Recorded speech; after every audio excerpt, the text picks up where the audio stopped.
Hi, thank you so much for tuning in to the South Miami-Dade Cultural Arts Center's Doug Varone and Dancers Dance Talk in support of their performance on Saturday, April 30th at 8 p.m. I'm Annie Hoffman, and I'm the Education and Outreach Manager here at the South Miami-Dade Cultural Arts Center. This opportunity is being brought to you with support of the Miami-Dade County Department of Cultural Affairs, the Board of County Commissioners, and the Office of the Mayor. Our panelists tonight will be providing visual descriptions as they introduce themselves for those who are blind or have low vision. My visual description is I have pale white skin, shoulder length straight blonde hair, I'm wearing glasses, and I have a dark shirt. And behind me is a virtual background of the South Miami-Dade Cultural Arts Center.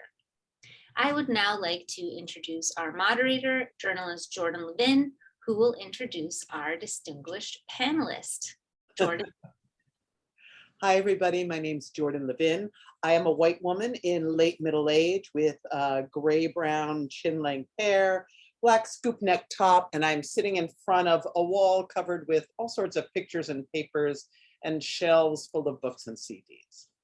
And I'm thrilled to get to talk one-on-one. We're going to pretend that none of you are out there, with Doug Varone, who has, in his own words, been around forever. That's 35 years with Doug Varone and Dancers, and has created a really extraordinary body of work and movement language that manages to be very humane and humanistic in the most classic sense of those words, as well as really contemporary and real and perpetually modern, I'd say. That's and lovely. Has worked not only with made pieces not only for his own company and many other great modern dance companies, but has worked in opera, on Broadway, off Broadway, with endless numbers of university groups and educational situations,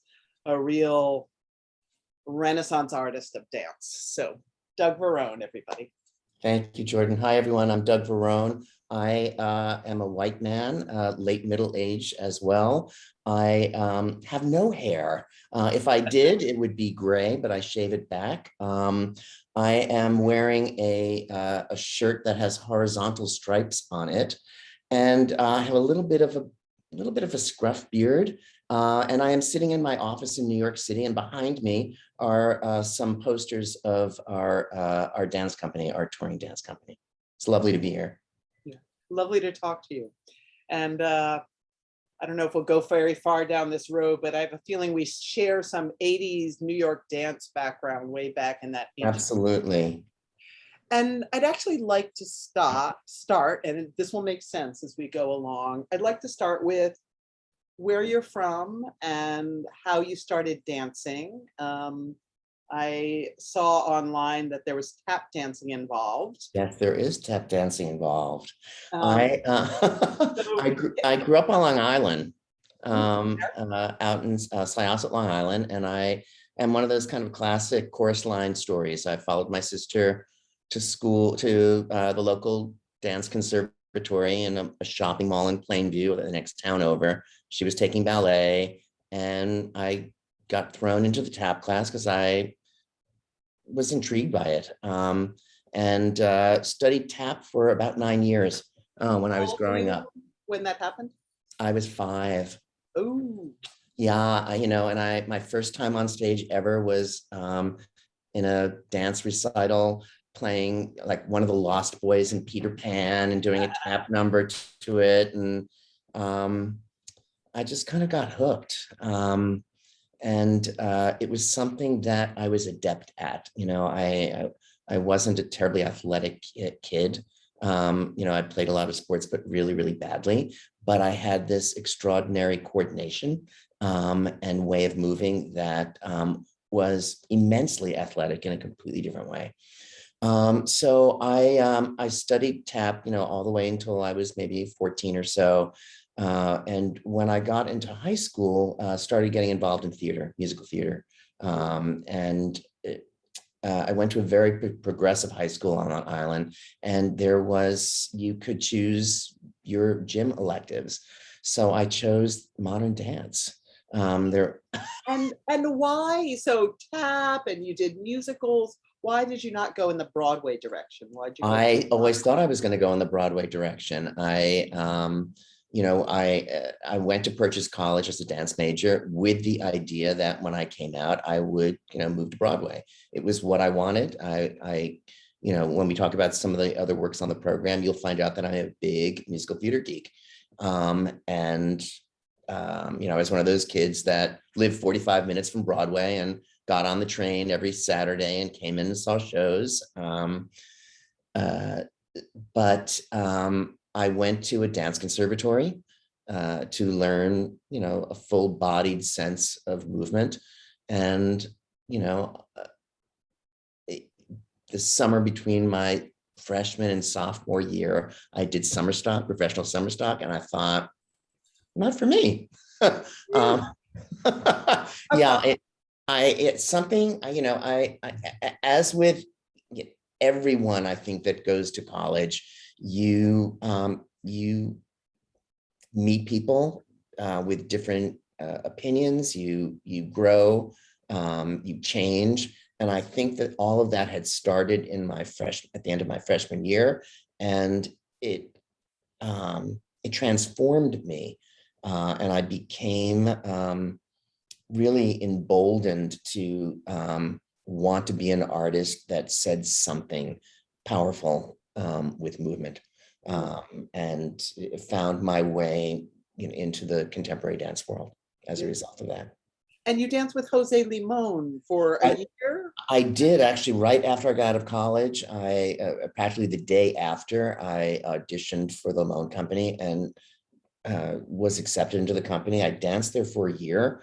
And this was, I would say, maybe about 5 years after Jose had died and Carla Maxwell had just taken over the company. And I think they were going through a tremendous amount of shifting priorities and leadership issues. And I found it to be an inspiring place, but also one, as a young dancer, a place that I felt like I needed more. I needed and desperately wanted to be someone's muse. So I left the company after a year and joined the Lara Lubavitch Company, where I remained for 8 years. But I think that those two journeys, those two artistic places in my life, I think serve as my lineage. And I think that there are many things that connect them, that I think connect a through line to my own work. For people out there in the audience who may not know this, so Purchase is part of the State University of New York college system and has long been famous for its dance and theater programs.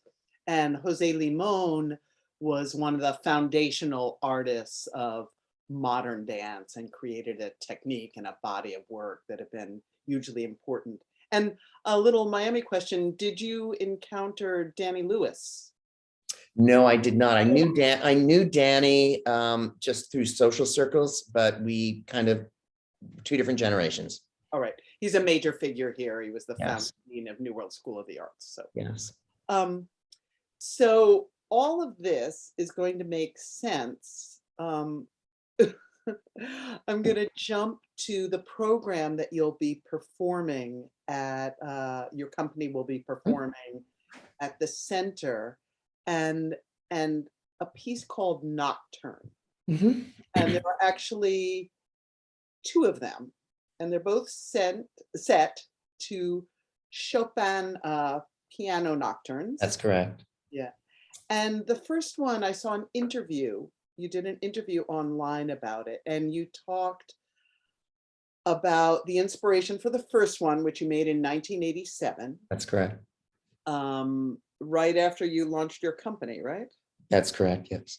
And you talked about how much you loved Gene Kelly and Fred Astaire as a kid and as a tap dancer. And I was really struck by what you said that you loved about them, which was how they could just go seamlessly from these virtuoso dance moves to just being a regular guy. And that whole regular guy mode of male dancers in that period, in the middle of the 20th century. And when you said that, I immediately thought of Gene Kelly and of them, and that is what's fascinating about them. Yeah. They can fly, and then they're just bopping along in their fedoras. Yeah. And I'm going to read what you said because I thought it was so beautiful, that the dance, the original version of Nocturne, you said the dance was formed by the juxtaposition, the moving back and forth between dance and being a real person and seeing the human in the movement, right? So you see, you're dancing, but you're still kind of a regular person. Yeah. Can you talk about that idea, how that came to your mind and to your body, and why that was so important? Sure. I remember it very vividly, actually. And I danced in the Lamone Company, which is a codified style, and which I learned in college. Felt really great on my body. It made sense. Then I moved over to Lar's work, and I think Lar also has a very, very distinct way of moving, which I inhabited for 8 years. And when I left that part of my career behind me and started making work, I felt like I was borrowing vocabulary. And I was making, I was making fine dances, but I felt like it wasn't me that was dancing. Because when I would walk into a studio, something else would happen. So Nocturne very much came out of, the original piece came out of trying to find that authentic place where I lived as a mover. And I recognized that, what the influences that were in my body from very, very early on. And we talk about Gene Kelly and we talk about Fred Astaire, but I grew up as a kid, watching MGM musicals, where that was the world, right? There would be like this big production number, and then all of a sudden everything would just kind of like slow down. There would never be any end, and you'd be in a scene. And I just felt the world worked that way. And my imagination as a young child like lived in that. It was steeped in that. And I've always held on to that. So being in a studio alone and understanding that is such an intrinsic part of who I am, who I was, at least as an adult, became really easy to tap into, this idea of just being me, and then also being the dancer who has pedigree. And how can that juxtaposition be really finely honed to the point where you don't know the difference between the two, which I think is the beauty of those two amazing artists, right? So I gleaned from that, and I do believe that a greater portion of my work spills from that place. So, and was that like a self-conscious? Were you thinking, oh, I want to create that feeling of that seamless transition, or it just kind of happened? I think it just happened. I remember very, very distinctly. I was in residence at the Yard, which is an artist retreat up in Martha's Vineyard, and it was nighttime. I was in the studio alone, and it was one of those moments where the lights were low, and I'm just noodling around looking with a video camera on, and I realized that the noodling was the dance. The noodling was me. I was looking for something, and within that, I found that discovery. And why Chopin's Nocturnes? That strikes me as a really ballsy choice. Okay, they're very famous, very emotional. You know, Jerome Robbins choreographed to them. Isadora Duncan danced to them. You know, it's like very famous, much done music. Why? And especially you premiered it at this fairly radical venue in Mhm. downtown at PS 122 in 1988. Um, you know, not a place where people dance to classical music. No, Why that music? I think in my heart I'm a neoclassicist, Mhm, you know, and I think that that's kind of proven within the work that I do, the structures and the forms that I deal with. I'm drawn to that. And I'm also a humanist, and that music spoke to me. It spoke to me in a very contemporary way, and it wasn't about hearing it and hearing its history, but it was about uncovering what else was underneath it, finding a musicality that lived within the score, not on top of it. And I feel like it taught me a great deal about my own capabilities of being a dance musician. And I owe that. I owe a great deal of that to being a tap dancer and being able to hear like all the hidden rhythms that are underneath mhm, a score that other people don't hear. mhm, So my sense of musicality.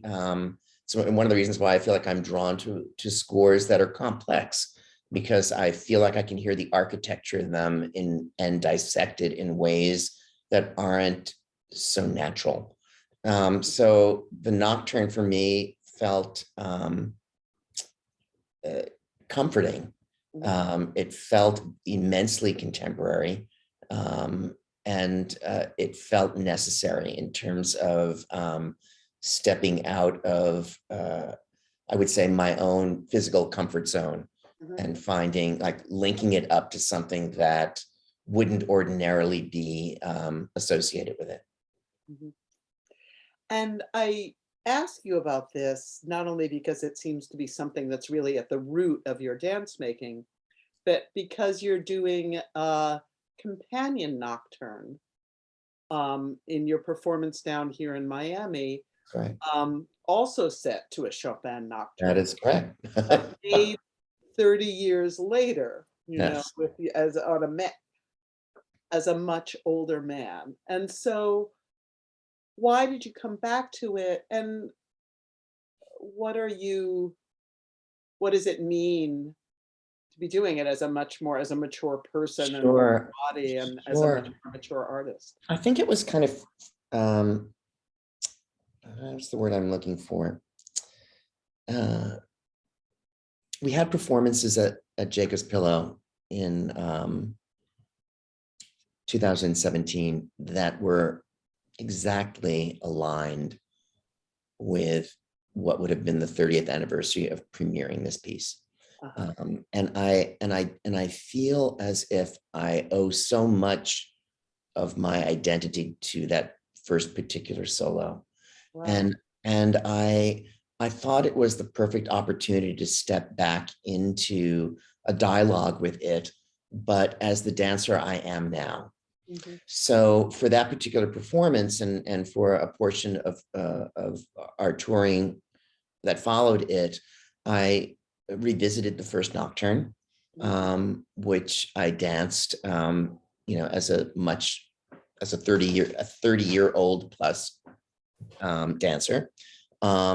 So, you know, I was 60 then. And, you know, I approached it with a certain different sense of value, and then created another nocturne. I call them bookends. One that I feel like I started at the beginning of my career, my performing career, and then another that I felt was leading towards the end of my performing career, and being allowed to live with them side by side in a shared format felt like a really beautiful experience. This one, the one from 1987, oddly was broader. You know, there was a lot of running. There was a lot of, the physicality felt different. It took up much more space. The one that was created in 2017 felt more ornate. It dealt with gesture. It dealt with a tightly woven body in a very different way. Partly because what my facility could do was different, but also what I was interested in saying was different. So the juxtaposition of these two, I think, are really fascinating. And as you say, in Miami, I'll only be dancing the second one. Right. And I don't want to spend a lot of time on this, but it's that section of the performance is called Two Piano Pieces. You do Nocturne, and then two members of the company are doing something called Short Story, which is set Right. to music by Rachmaninoff, which I imagine is a very different kind of piano music. Can you say sort of briefly like why you chose that to accompany Nocturne? Why not just do it on its own? I feel as if there is an entirely different aspect of my work that I am eager to show. We're showing two enormously large works, but the intimate pieces that I create are my heart. They are usually about relationships. They're about people. They're about how we connect, how we don't. The larger pieces are also, but these feel as if they are small little slices of life that are about how we live our lives. Short Story very much is. It's set to Rachmaninoff Prelude in C. It's 4.5 minutes long, and within that 4.5 minutes, it tells the story of a couple. And I am drawn to creating works of that ilk, not only in their brevity, but also in the intensity of their dramaturge, that the characterizations are what drive this work. And I would say that that is probably true of the Nocturne as well, that, they are about, people in situations that feel smaller in scope, but in many ways larger in spirit. That's very beautifully said. So speaking of big spirit and being neoclassicist and a humanist, and Somewhere. You're opening the evening with Somewhere, which is, and talk about ballsy. This is your take on the Stephen Sondheim score to West Side Story. It's actually the Bernstein score. Sorry, oh my God, I'm such a can we please edit that out, because that's really embarrassing brain burp. Thank you. So it's a classic mid-20th century work. It's humanist. It's about social justice as it was conceived at the time. It's incredibly emotional, incredibly famous. The music is all those things. What were you thinking? Yes. What were you thinking? I didn't like West Side Story? Really? As a modern dance piece? Yeah, right. Gosh, there's so much to say. I'm not even sure how to begin. Jerome Robbins, like hanging over your, the ghost. I don't have a problem with any of it. I don't have a problem with any of it. So I was creating a work. We were in process with a work, which ended up being turning into a piece titled Epilogue, with a score by Leslie Flanagan. Incredibly, it's a pure movement piece. And it's a lovely work. But as we were in process with it, I found myself watching West Side Story on TCM one night. Okay. And I thought, this music is so fantastic. Why hasn't anyone made a dance to it? Like, not a West Side Story dance, but like, the same way like Rite of Spring lives, in various different ways, or Firebird, or it tells a story, but how can that change? How can it be reinvented? So the next day I walk into rehearsal and I say to the dancers, I just want you to do epilogue, and I'm going to put this music on, and I just want to see what happens. And I put the prologue to West Side Story on, and it kind of blew my mind. As someone that grew up as a musical theater person, right? I feel like I was this musical theater geek, and then I turned into this modern dance thing. And every so often I try to figure out how to make them speak to each other, mostly with failed attempts. And I felt I was at a particular point in my career where I didn't care whether I won or lost. Like if this was like the most failed experiment that anyone tried, I would be proud of it because it was a passion project. So we lived with it for a bit. I created the prologue with the epilogue material and started showing it around a little bit to just kind of get a sense of what people, what are you seeing? What are you thinking? And people were really struck by it because it's just movement to this score. It tells no story. And I was given the opportunity by an organization called Dance Works out in Santa Barbara to be in residence out there for 4 weeks with the company and to commission a work. And I chose somewhere. I chose to go after this project. And it was an amazing experience to be able to work with this score, to be able to figure out how to turn off one half of my brain that knew the story, knew the lyrics by heart, and to just hear what was happening musically and to approach the architecture of the score in a way that I approach any other score. It's a work, as you had mentioned, it's a work that has drama to it and emotion to it. And that's something that lives in the sound of Bernstein's orchestrations. So, was I able to create a purely abstract work? Probably not, but it has its own emotional trajectory that has nothing to do with West Side Story. So you say you tried to turn off that story. And yet the music is so emotional. And I'm wondering what kinds of emotion or what kinds of physical drama or meaning you found yourself responding with, to the score. And well, for instance, I can give a for instance. The centerpiece of the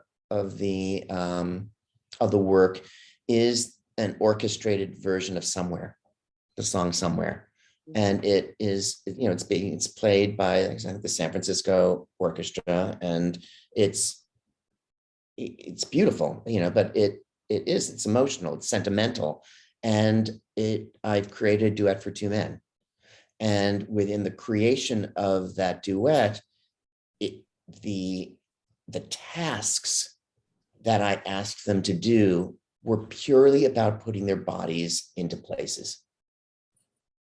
So it wasn't about embracing the sound, but it was about just doing the tasks. And so the architecture of movement against this extraordinary music, which, has baggage to it, all of a sudden began to say something without me having to put anything on top of it,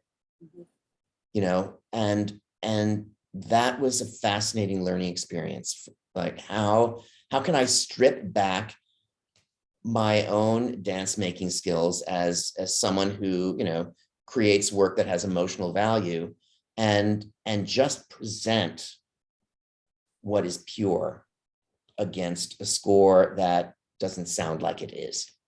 I don't know if that makes sense at all, but this interesting juxtaposition between just seeing the movement against this score, like two men standing still for 30 seconds against Somewhere, all of a sudden takes on something incredibly poignant, but all I'm asking them to do is stand still. Right. Right.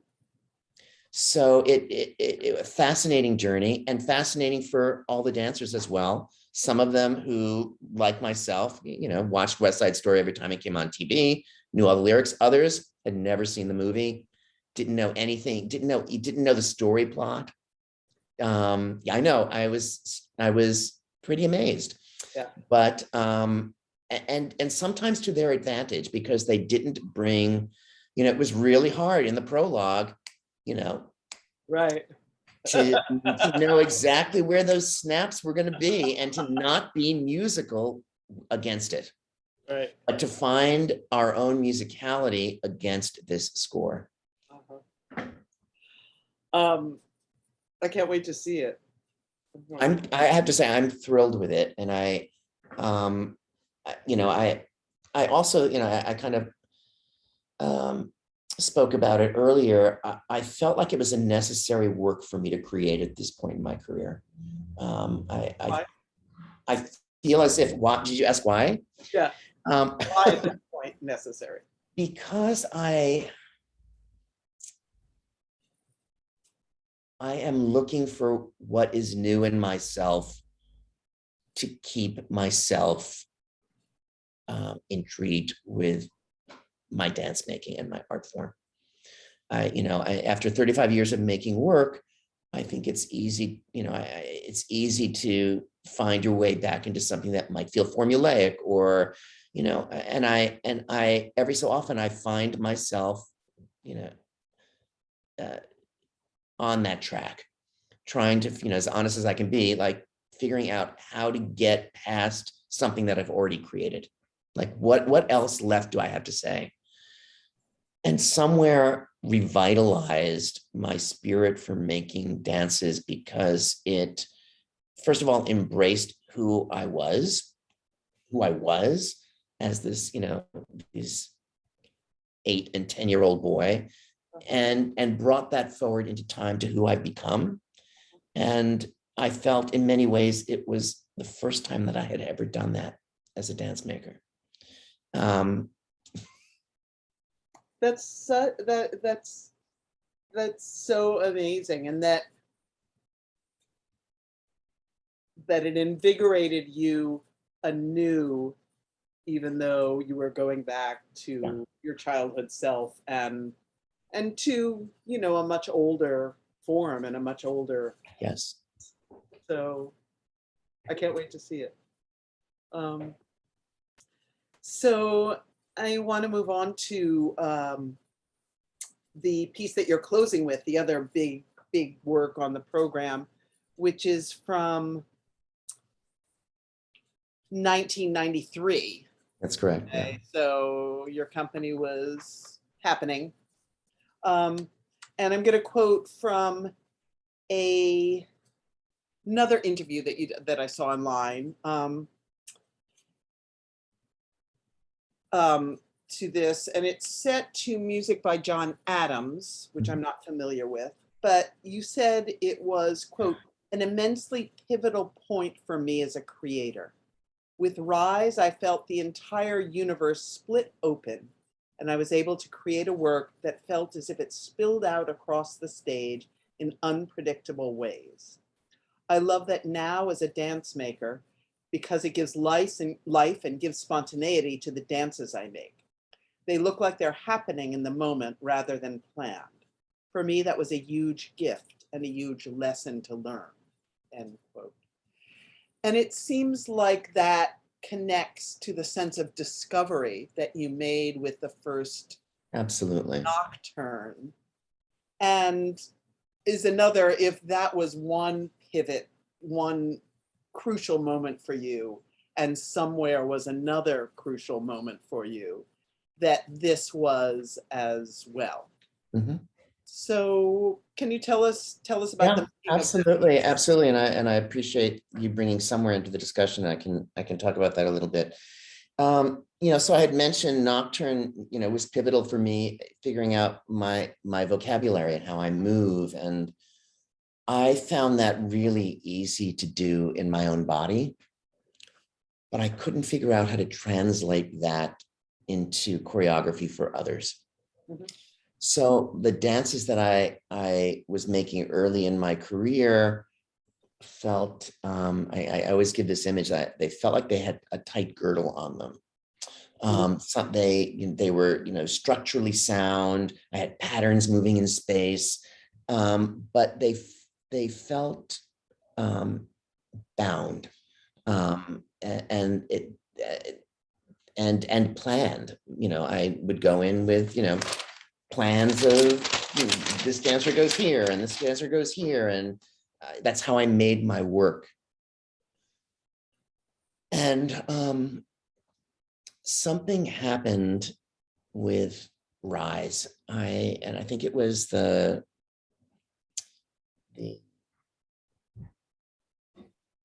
correct dancers in the room at the right time. A company that was eager and open to be exploring new things. And I knew that there had to be some other deeper way of exploring space with dancers. And I vowed with this next piece that I was going to create that I wouldn't allow myself or the dancers to do anything that we had done before. That we needed to find new ways to move, new ways to explore space and time, bodies in space. No more patterns, no nothing. So I began the process of figuring out how to translate the way that I move into their bodies. And it was difficult for, many of them, but we persevered. And then we started playing a lot of games, a lot of creative games to build material that was not codified dance. It was the first time I had done that, finding, ways to expand all of our imaginations, so that the material that we were creating felt as if portions of it were spilling out of the dancers' brains, and allowing that to be in dialogue with me. So it was a very different collaborative process for the very first time. This piece, Rise, started to happen. I started to not question how dancers were moving through space. I tried to spill them out in what I would call kind of chaotic, controlled chaoses, so that there was a form to what I was doing, but that dancers were moving through spaces that were barely there. But if you looked really closely, there were things that were happening that binded it together. And it opened the door to a whole new way of creatively thinking, and jumping ahead to somewhere. I feel as if the two pieces are very, very much related in that way. How so? I feel like there are homages in somewhere to Rise without, no one would notice it except me. I do think that, the piece, it's interesting, the Rise ends with dancers walking on and doing solos, mm-hmm. And somewhere ends the reverse. The dancers are on stage, they each do solos and then leave. And that's both an homage to the end of West Side Story. It's, the score is to the final credits of the film, that are playing while the cast is walking out of the playground. But it also is an homage to Rise, two really important works in my life, and finding ways to kind of share imagery has always been important for me. Figuring out what connects one piece to the next. For me, having these two pieces on the program, feels very full circle for me. Oh, that's wonderful. Was Rise also the beginning of you? You speak often of how important your dancers are to your dance making and to your choreography. Was Rise the beginning of you bringing your dancers into the process more? Um, I feel as if it was the beginning of me understanding that I didn't have to do all the work. mhm, And that sounds odd. I mean, every time I start a work, I live with it 24 hours a day. I also believe there's a difference between choreographing and collaborating.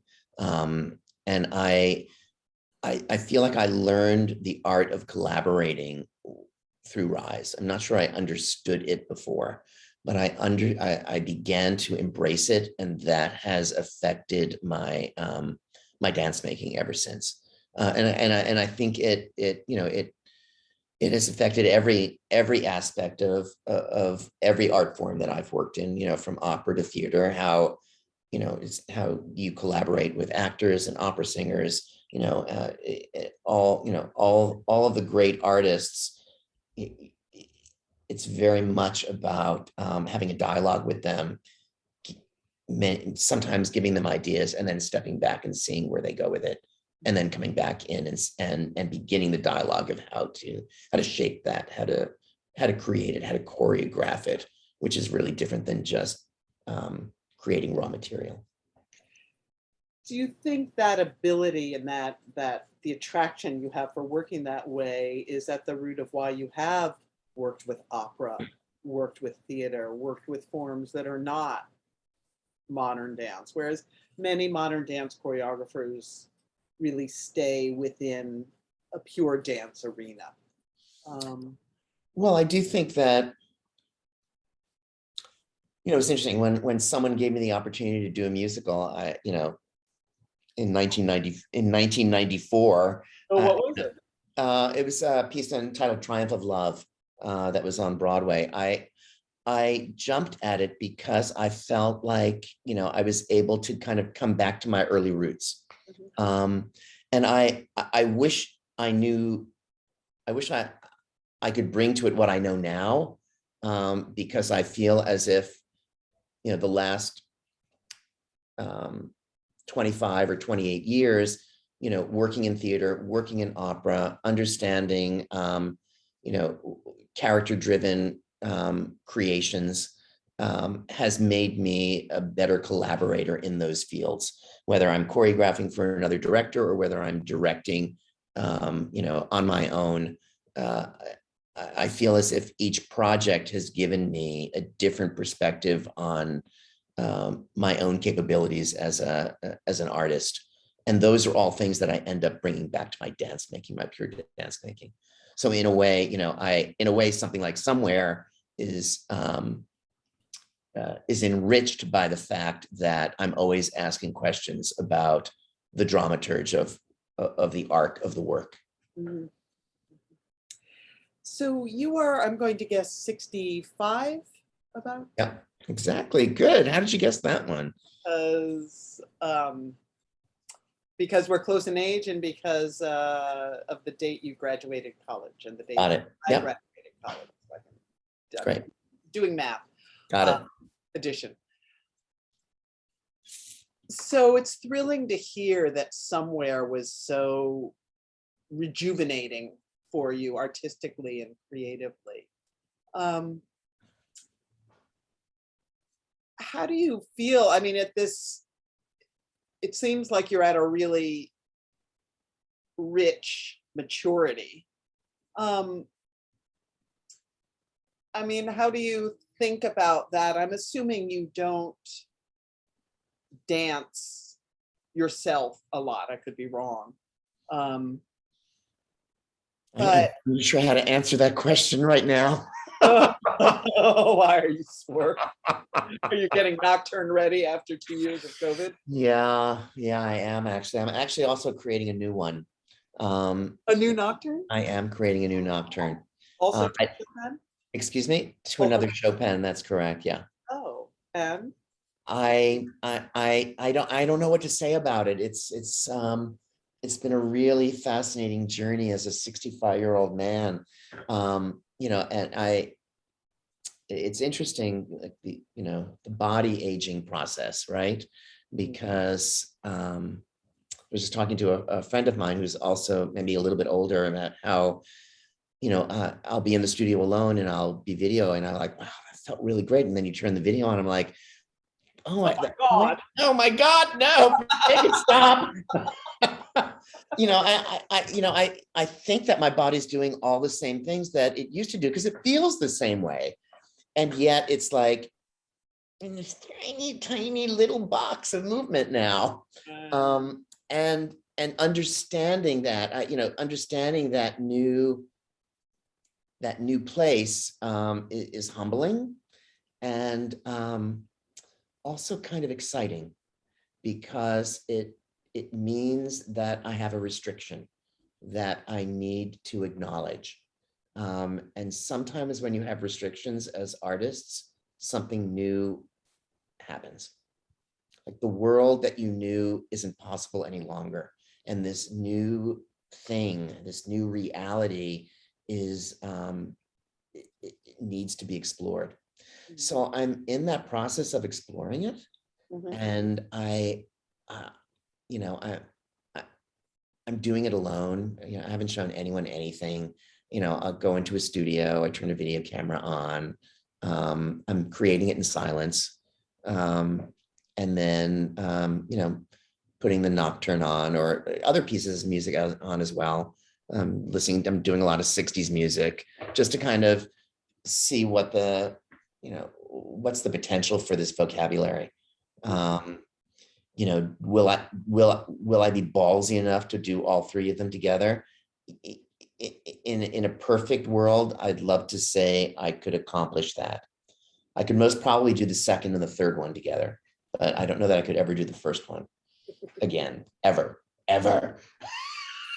Would you have someone else do it? Or is that not a fair question to ask at this point? I have never taught these solos to other people. And it's an intriguing conversation to have. Actually, we were going to do, before COVID hit, that was a big lie. Before COVID hit in March of 2020, we were doing a huge benefit here in New York. We were honoring Mikhail Baryshnikov. I tried to get him to dance, but he was reluctant. But I had Michael Tresnovek from the Taylor Company I taught him the first Nocturne, and he was going to perform it on that night. And of course, COVID hit, and we had to cancel the entire event. So, I'm intrigued with passing this material on to other people. There's a place within me that doesn't quite feel like I'm completely ready yet, but yeah. Partly because it feels so personal. It just feels like it is, it has integrity as its own thing, but I also feel like it's been my journey, and it speaks of me. So as soon as I pass it on to someone, it becomes something else. It becomes a piece of repertory.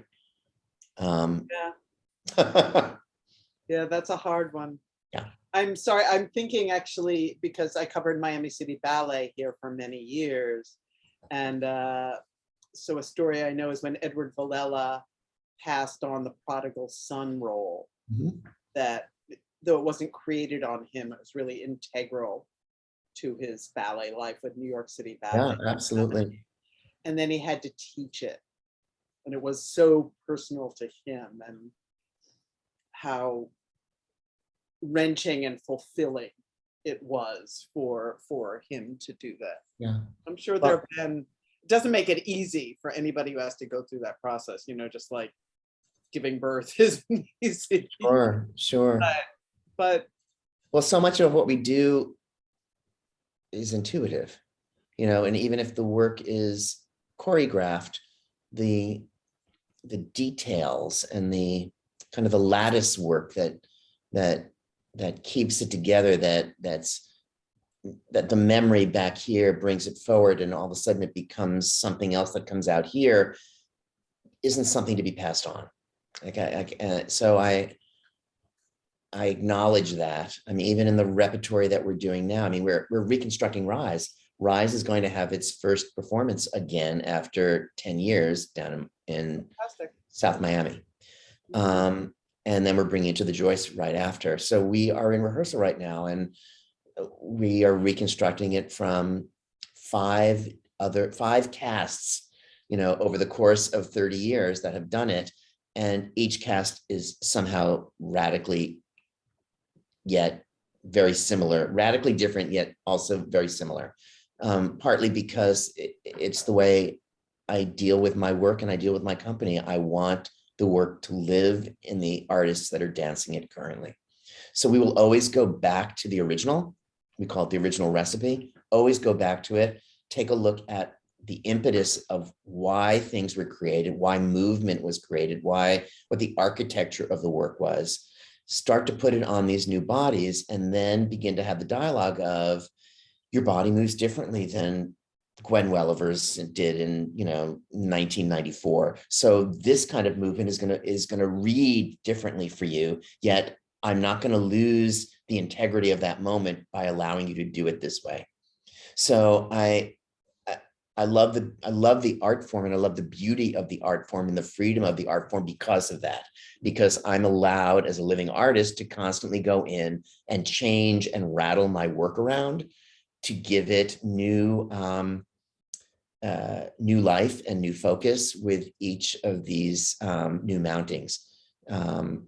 I feel really blessed by that, and it's going to be really, really complicated, when I'm not around and there are 20 different versions of Rise, and no one's going to know which version. We'll talk about that yet. It's Merce and Martha and Balanchine. No. Yes, I know. Yeah. No, but it sounds like you have a lot more to look forward to, a lot more making. And we have a lot to look forward to on April 30th. So I think on that note, I think we can wrap up. Yeah. Thank you so much, Jordan. Thank you, Doug. This was an incredible conversation, and I'm so glad we get to share it with our audiences. Just a reminder that tickets for the in-person Doug Varone and Dancers performance at the South Miami-Dade Cultural Arts Center on Saturday, April 30th at 8 p.m. are available now. You can visit smdcac.org to get your tickets, and I look forward to seeing everyone there. Thanks so much. Have a great night. Thank you. Take care. Thanks so much.